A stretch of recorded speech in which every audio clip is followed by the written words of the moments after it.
Look, it looks so good. It's a California panzanella salad, which I don't know if panzanella salad is kind of repetitive. But okay, so it's a California panzanella.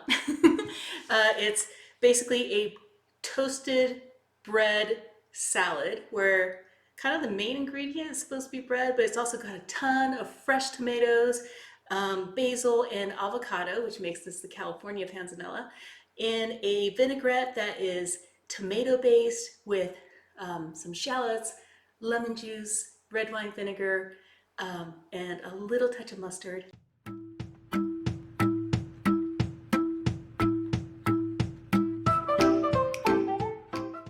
So I've got half a baguette here. I've kind of cut it into kind of larger squares. They're probably about, I don't know, like a 3/4 of an inch square, I guess. And you're going to take some good olive oil, and you're just gonna coat the bread pieces with this. This is seriously one of those like super easy recipes that I make fairly regularly during the summer. I don't even really have an actual written recipe for this, so I am gonna have to write it down for the blog, which will be a first. But you're gonna go ahead and toss this, and then you're just going to just kind of put it into a baking tray. Now you don't necessarily have to have parchment paper on here, but go ahead and don't crowd them. Make sure they're just kind of evenly layered out. And then you're going to go and pop it into the oven, or you can use your toaster oven. It's just that if you use your toaster oven, you're going to be doing it in smaller batches. So something like this is probably like 2 batches if you use a toaster oven. But today I'm actually going to put it in the regular oven. So let me go ahead and do that for 350 degrees for like 15 minutes. I'll be right back. So while my day-old stale baguette bread is turning into large croutons, we're going to go ahead and chop up the rest of the ingredients, which also includes something that's going to go into the dressing. So I've got a couple of gorgeous looking kind of heirloom tomatoes here, but I also have like some heirloom cherry tomatoes, which you could just use regular tomatoes, either from the store or from your garden. I just like using heirloom tomatoes just because they're all sorts of different colors, so I think it just looks pretty on a plate. So with the cherry tomatoes, we're going to go ahead and cut them in half. You're basically just making everything kind of the same kind of bite-sized piece as the croutons.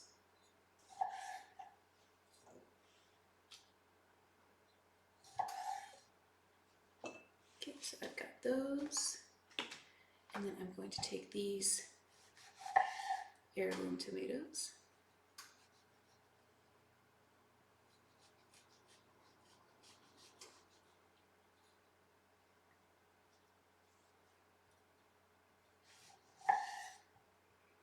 And with the larger tomatoes, you're just going to cut them again into bite-sized pieces.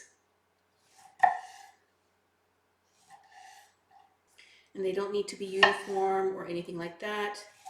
In fact, a more rustic kind of chopped up salad always looks better for something like this. Because you're not making like a super fancy salad. You're literally just making a bread salad.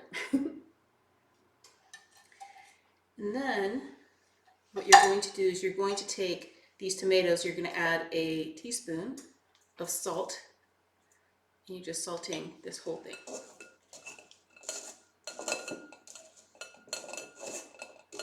And the reason I'm doing this kind of in a sieve over a bowl, a glass bowl, is because you kind of want to let the juices kind of drip out. And that's going to be part of like our main base when it comes to our tomato vinaigrette. I guess that's what we're going to call it. So again, we're going to let this sit for about 15 minutes, just as long as it takes for the bread to turn into croutons. Okay, so I got the croutons out of the oven. They're still super warm, which is like the perfect time, right? So like kind of like when you put salt on your fries right out of the fryer, you want to flavor all of this. Like the minute it comes out of the oven, while it's still hot and it's dry, it's gonna like suck up all of the vinaigrette. So if you can tell, I've got some juices that came out from the bottom of it, from salting the tomatoes, but the tomatoes are gonna go ahead and just go right on in. And they can go ahead and start hydrating that bread with that yummy tomato juice acidity. And then what we have left in here, this is kind of where I don't really have measurements. I don't add any more additional salt at this point because there's enough salt in the salted tomato juice.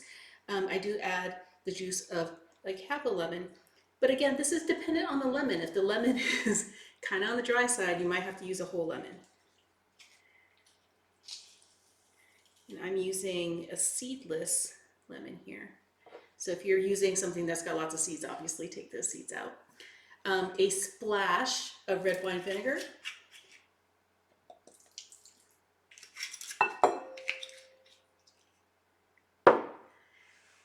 And just to kind of help it turn into a vinaigrette, a spoonful of mustard, which I think ends up being about like half a tablespoon, something like that. And we are also going to add like 2 teaspoons, couple teaspoons of chopped up shallots. Now I like using shallots. You can use red onions if you like. To me, red onions is a little too sharp, an oniony flavor for me, but that's just a personal preference. Red onions are totally fine in this recipe as well. And shallots also have a little bit of that kind of garlicky flavor too, which I like. So you're gonna kind of mix all of this together.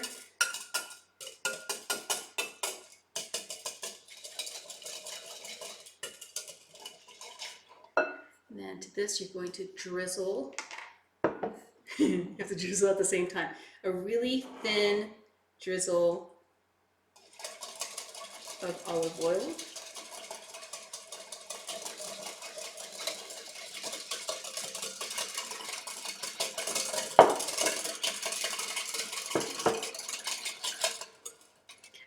Another really easy trick on making a vinaigrette that doesn't split up is you can use like a mason jar and put everything in there and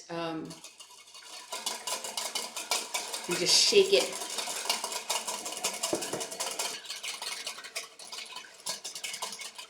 But that mustard really does help with emulsifying it, so it doesn't really separate too much. And I think that's like a little hack. If you don't use a little bit of mustard in your vinaigrette, it has a tendency to kind of separate. So I'm actually going to add the other half, the lemon, just to make it a little bit more tart.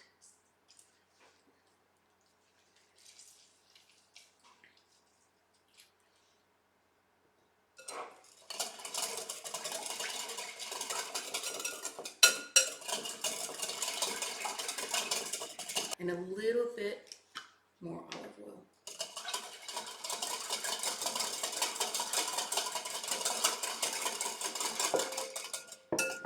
And this is kind of what I mean about like, I don't write my vinaigrette recipe down. It's just literally red vine vinegar, lemon juice, shallots, mustard, and a drizzle of olive oil, and then whatever flavoring you want on top of that. So in my case, I'm using tomato juice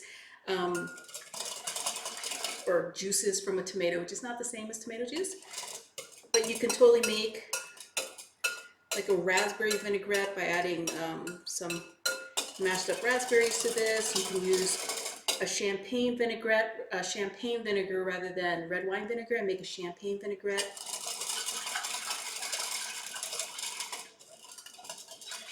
And then this just goes all over the bread and the tomatoes.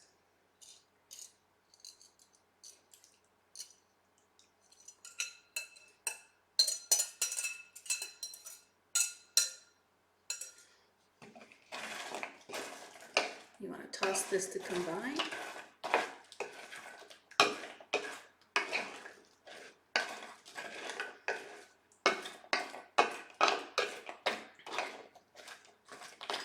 And then I have a couple of additional ingredients that makes this a little bit less authentic and more kind of like a California panzanella is kind of what I call it, which is avocados. I don't know why avocados became like the base for like anything California, whether it's California rolls or a California burger. Avocados seem to be the thing that turns it California.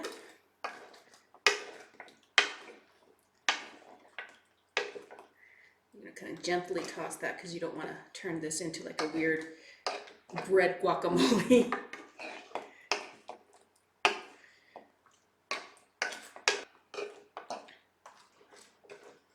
And then you're just gonna tear some basil.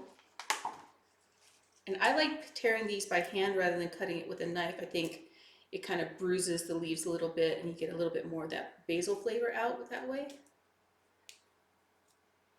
And again, kind of like my vinaigrette recipe, it's kind of like how much basil do you want?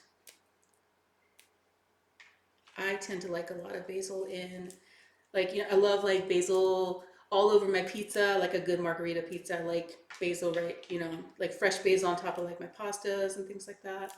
Caprese salads, oh, hands down my favorite. Now, I wouldn't add mozzarella cheese to this salad specifically. I mean, you can have this on the have it on the side, maybe, but I think the bread is a little too crunchy, and I think when you have something as soft as you know, like fresh mozzarella, I think it gets a little too weird in terms of texture.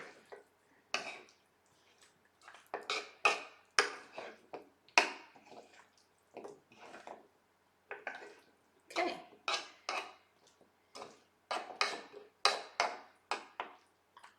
Again, I'm not adding any salt to this, but I am going to add a little bit of cracked black pepper.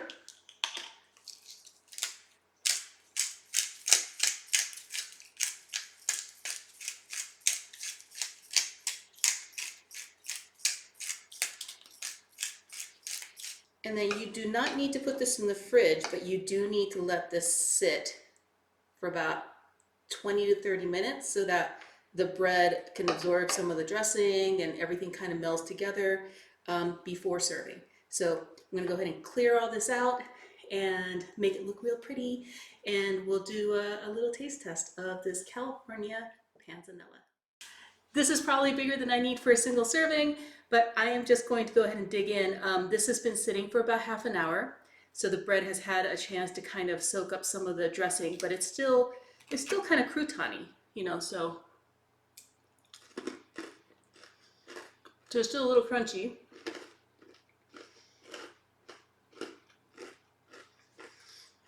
And something you'll notice when you're making a salad is that it looks like there's more dressing than you need. But the main reason for that is you want that kind of dry, crouton-y, stale bread that's dried out some more in the oven to soak up all of those flavors. So you almost want like a little bit more dressing than you think you need for this salad. Otherwise, you're just gonna have a bunch of like dry, crouton-y bits.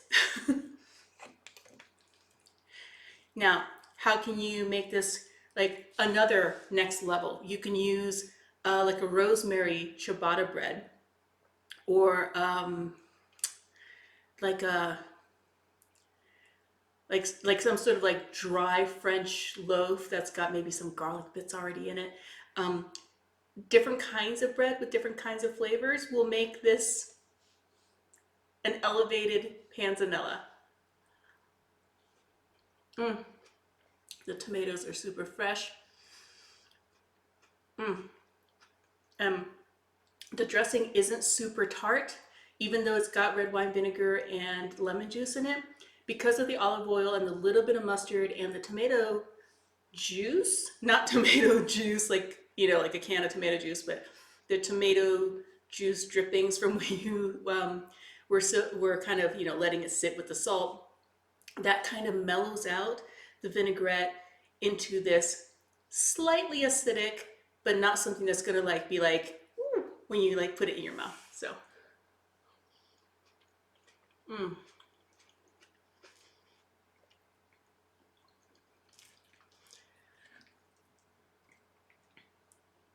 me get another piece of bread here.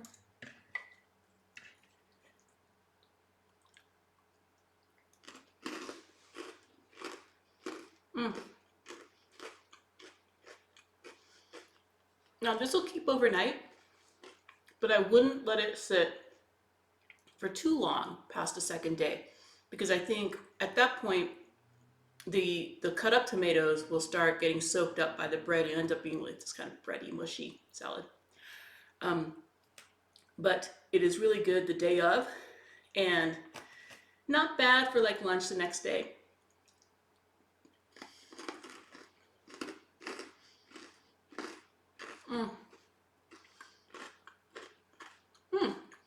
Try this with like day old focaccia bread. That might be really good too. I've always just kind of made it with like leftover baguette bread. But a good Italian ciabatta, or even some dry focaccia that you've turned into like focaccia croutons, might work really great in this recipe as well. This is such a simple recipe. It's such an easy salad to make. Perfect in the summertime. Looks great on a table with like a bunch of like little sandwiches and things like that. Give this a shot. I don't know what else to say, so I'm going to keep eating this salad, and I hope you have an amazing rest of your week, and I will see you next time on Nakatomi Dust Kitchen.